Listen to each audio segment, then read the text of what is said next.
When we wrestle with big ideas and daring solutions, it's tempting to imagine that the universe itself can solve our problems, especially the ones we create here on Earth.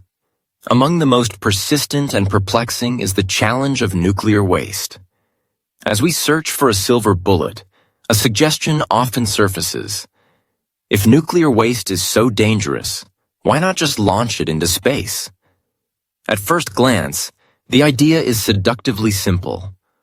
The cosmos is vast, empty, and indifferent to our struggles. Why not use its boundless expanse as a dumping ground for our most hazardous leftovers?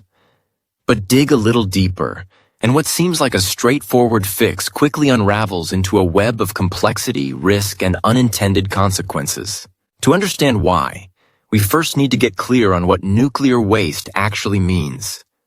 It's a term that conjures images of glowing green barrels and apocalyptic danger, but the reality is a bit more nuanced. Around the world, nuclear waste is classified in different ways, but it generally falls into three main categories. The vast majority, about 90%, is what's known as low-level waste.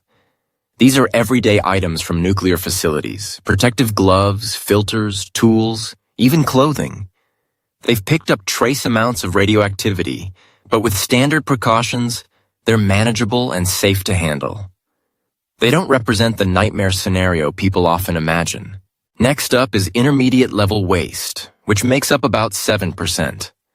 This includes things like reactor components, resins, and chemical sludges that have been exposed to the core of a nuclear reactor long enough to become significantly radioactive. They require more careful handling and shielding, but with proper procedures, they can be safely stored, often by mixing them into glass or concrete and burying them deep underground. So 97% of what's labeled as nuclear waste is not fundamentally different from hazardous byproducts generated by many other industries. It's not ideal, but it's something we know how to deal with. The real issue, the heart of public concern, lies in the remaining 3%, high-level nuclear waste. This is the used fuel from reactor cores, once uranium, now a cocktail of highly radioactive elements. It's blisteringly hot, both literally and figuratively, and it stays that way for thousands of years.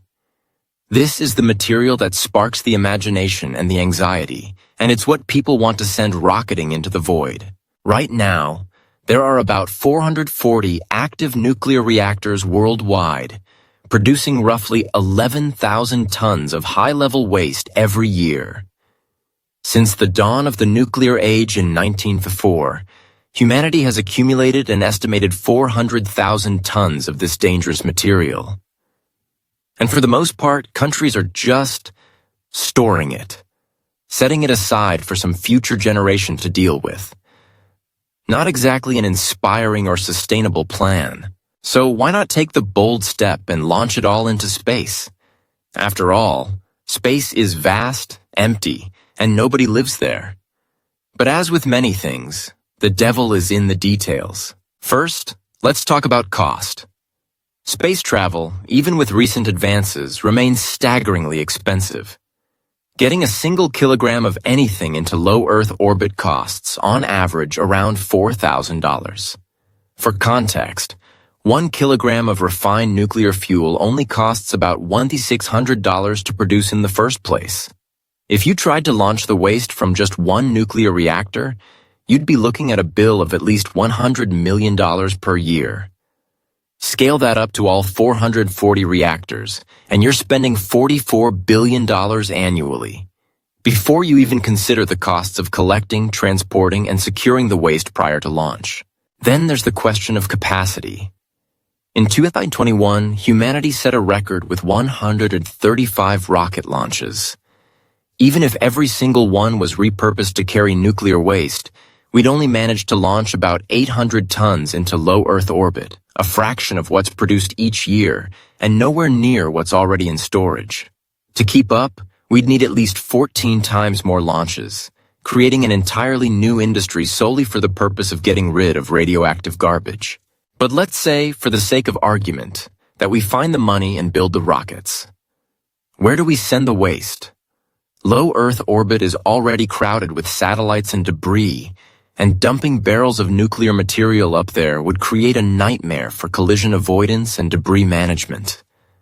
Worse, the thin atmosphere at that altitude means that, over time, objects slow down and eventually fall back to Earth. The last thing we want is a radioactive barrel re-entering the atmosphere and breaking apart over a populated area. Perhaps we could aim for the moon, but even that presents challenges. It would require much larger rockets and exponentially more money. Turning the moon into a radioactive landfill is also hardly an inspiring legacy for humanity. And simply shooting waste into deep space isn't foolproof either. The more material you eject from Earth, the greater the chance that some of it could eventually drift back, potentially turning into radioactive meteorites that rain back down on our planet. What about launching it into the sun? Ironically, that's even harder than it sounds. Earth is already moving around the sun at tremendous speed, and to drop something into the sun, you actually have to cancel out that orbital velocity, a process that requires more energy than escaping the solar system altogether. And then there's the most serious risk of all: launch failures. Despite advances in rocket technology, failures still happen. In 2021, 11 out of 146 rocket launches failed. If even a single rocket carrying nuclear waste exploded on the launch pad or crashed during ascent, the consequences would be catastrophic. Radioactive material could be spread across vast areas by the wind, contaminating land, water, and food supplies. Each failure would be a mini Chernobyl, but repeated over and over, with devastating consequences for both people and the environment. Ultimately, the idea of launching nuclear waste into space is not just impractical, it's downright dangerous. The risks far outweigh the potential benefits, and the resources required would be better spent on safer, more effective solutions here on Earth. It's important to remember that as frightening as nuclear waste may seem, the world's biggest source of radioactive pollution isn't nuclear power. It's coal. Burning coal releases ash containing tens of thousands of tons of radioactive elements every year, along with heavy metals and vast quantities of carbon dioxide. And unlike nuclear waste, coal ash is often dumped with minimal oversight, contaminating air, water, and soil. Nuclear energy is far from perfect, and managing its waste remains a genuine challenge. But there are viable options, like deep geological storage or reprocessing used fuel into new energy sources. With careful planning and investment, these solutions are achievable and far less risky than turning our planet into a launch pad for radioactive rockets. So while it's fun to entertain outlandish ideas and to dream big, some problems are best solved with thoughtful, grounded solutions. Launching nuclear waste into space isn't just a bad idea, it's one of the worst. The real answer lies not in escaping our problems, but in facing them with reason, science, and responsibility. Did you find our videos helpful? Please like and subscribe to our channel so we can be motivated to answer the questions that people are still wondering about.